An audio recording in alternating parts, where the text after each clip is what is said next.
Bonjour, je suis le professeur Yotanis Globov. Je viens de la planète Zetuka, une planète qui est aujourd'hui détruite à cause d'un conflit.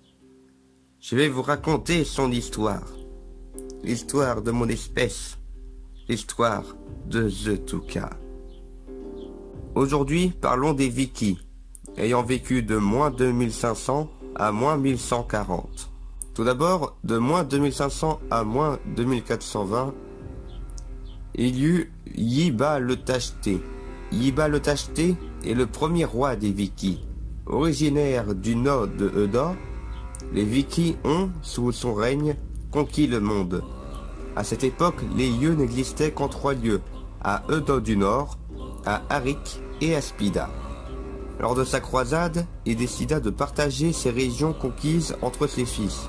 Yezoy le Golu obtint le contrôle de Patouk du Nord, tandis que Yezé le Sage eut Eda.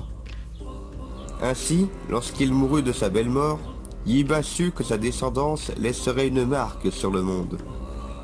De moins 2420 à moins 2112, il y eut la dynastie du Goulu, donc à Patouk du Nord. Dès son obtention du trône de Patouk du Nord, Yezoy le Goulu mit en place le braconnage des espèces présentes, le souchon, le serlang et le wistikeux. Ayant gardé uniquement des soldats, donc des hommes, à Patouk du Nord, Yezoy a vite présenté des symptômes de manque. Aussi, un jour où il a mal digéré de la florette, il sortit vomir son repas et tomba sous le charme de Ouaa, la reine des wistikeux. Ainsi débuta une longue histoire d'amour qui permit de perpétuer l'espèce, étant donné que les yeux et les wistikeux sont compatibles. Ainsi, durant 10 générations, les Vikings et les wistikeux se reproduirent entre eux, jusqu'à devenir des créatures incultes et sauvages. Ils mangeaient leurs propres enfants et s'entretuaient pour de simples stèmes. Lorsqu'une île émergea, l'Apanti, grouillant de yeux propres et cultivés, les Vikikeux assassinèrent les derniers descendants du Goulu et vinrent à la rencontre des Apantes. Leur roi, Yeuton, les prit sous son aile. De moins 2112 à moins 1120, il y eut la dynastie Apante. En Apanti, les Vikikeux, égaux aux Apantes, purent s'accoupler avec ces derniers. Ainsi, au fil des générations, les porteurs de gènes de Vikikeux retrouvèrent une apparence acceptable. Ils devinrent les Yin-Yin que nous connaissons. Les Apantes, saints, quant à eux, retournèrent sous la mer pour ne plus jamais remonter. À compter de ce jour, les Yin-Yin décidèrent d'oublier ces siècles interespèces. Retournons sur Eda.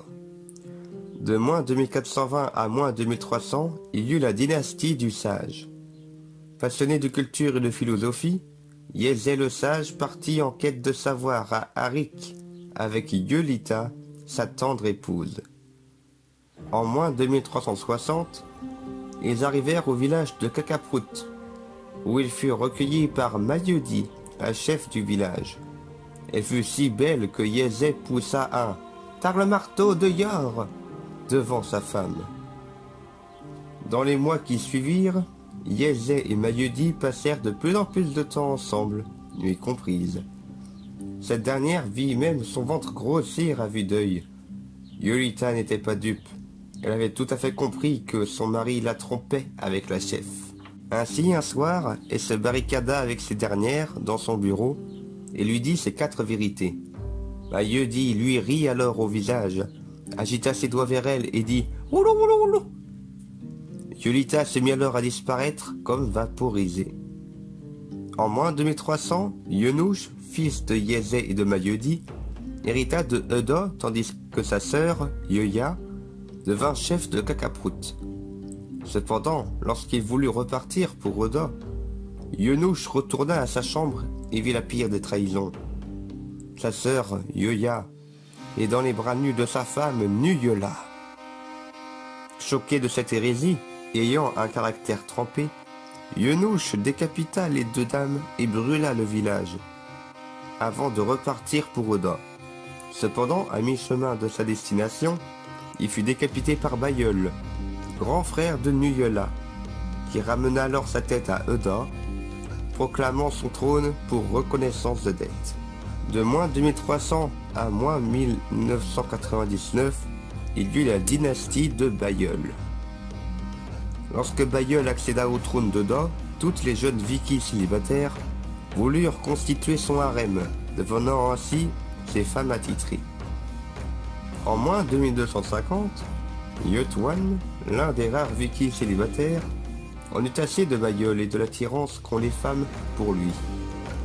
Il décida alors de partir pour Kakaprut et fouilla dans les cendres. Il y trouva un journal de bord, celui de Mayolette, mère de Bayeul.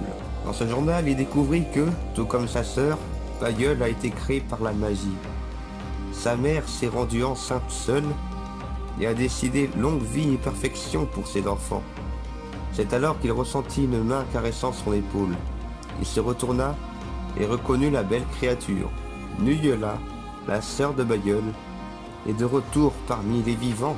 En voyant Nuyola, Jötun tomba immédiatement sous le charme. De ses poitrines charnues et son possédant rebondissant, tout son corps la séduit. Quant à Nuyola, elle fut grandement reconnaissante que quelqu'un de musclé daigne revenir à Kakaprut.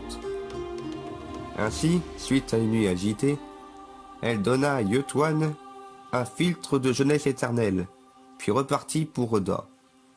Cependant, son amante l'en dissuada.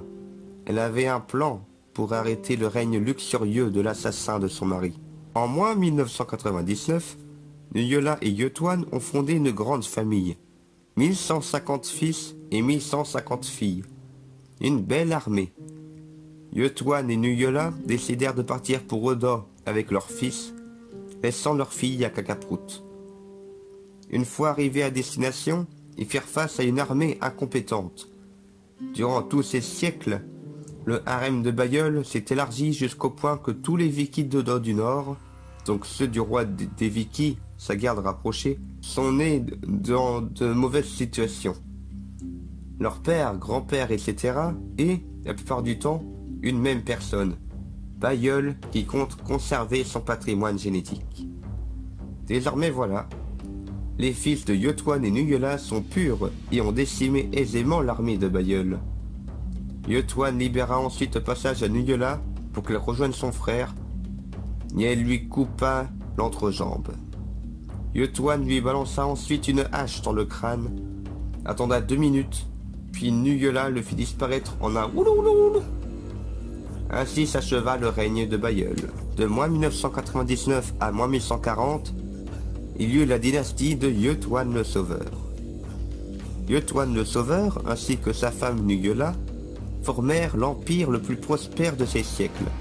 Grâce à eux, toute Eda put vivre en paix, l'exception de certains villages, encore corrompus par Bayeul, qui furent pillés et brûlés après que leurs hommes et les enfants aient été donnés aux Chinés et que leurs femmes aient été tuées et kidnappées. En moins 1140, un homme arriva et toucha le roi et la reine des Vikis avec un sceptre. Par la suite, ces derniers obtinrent des yeux rouges et se mirent à tuer à main nue tous les Vikis d'Eda. Hommes, femmes, enfants, tous périrent. Le génocide passé, l'homme disparut en laissant son sceptre sur place. Jötun et Nuyola reprirent leurs esprits et se rendirent compte de l'horreur. Le temps des Vikis est arrivé à terme. Désespérés, ils se jetèrent nus dans le territoire des Crillons pour mettre un terme à leur vie. Leurs corps ont été retrouvés, du moins leurs os s'entrelaçaient. À demain pour une prochaine histoire.